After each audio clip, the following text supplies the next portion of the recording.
हे दोस्तों, आज मैं एक ऐसे शख्स के बारे में बात करना चाहता हूं जिसकी कहानी हर मुस्लिम नौजवान को पता होनी चाहिए।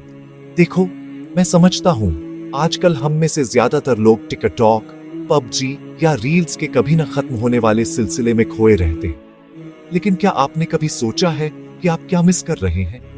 हमारे पूर्वजों ने किसी भी वीडियो गेम की जीत से बड़ी कुर्बानियां दी हैं, और अगर आप चाहते हैं कि इतिहास आपको याद रखे, तो आपको पहले अपना इतिहास याद रखना होगा। मैं आपको खालिद बिन वालिद, अल्लाह की तलवार से मिलवाता हूं। 552 में मक्का में जन्मे खालिद शहर के सबसे अमीर, सबसे ताकतवर लोगों में से एक के बेटे थे।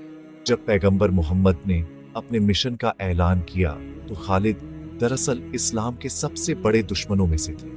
उहुद की जंग में उन्होंने उस हमले की अगुवाई की जिसने मुसलमानों को पीछे हटने पर मजबूर कर दिया, सिर्फ इसलिए कि कुछ साथियों ने अपनी जगह छोड़ दी थी। लेकिन हिदायत तब आती है जब अल्लाह चाहता है। हुदैबिया की संधि के बाद खालिद के दिल में कुछ हलचल होने लगी। उन्होंने सोचा, मुसलमान जीतते क्यों रहते? तभी उनके भाई का एक खत आया। खालिद, पैगंबर ने तुम्हारे बारे में पूछा है। उस एक खत ने सब कुछ बदल दिया। खालिद मदीना गए और इस्लाम कबूल कर लिया। इसके कुछ ही देर बाद मुसलमानों को मुता की जंग में एक बड़ी चुनौती का सामना करना पड़ा। 3 कमांडर शहीद हो गए। सिपाहियों को एक लीडर की जरूरत थी और सब मान गए। खालिद ही वो आदमी थे।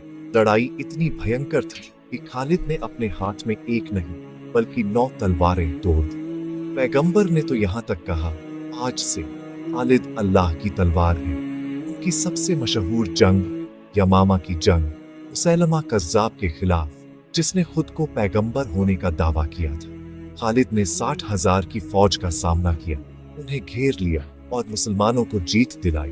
उन्होंने 200 से ज्यादा जंगें लड़ी और कभी नहीं हारे। लेकिन जब उनकी मौत हुई, तो वह जंग के मैदान में नहीं हुई।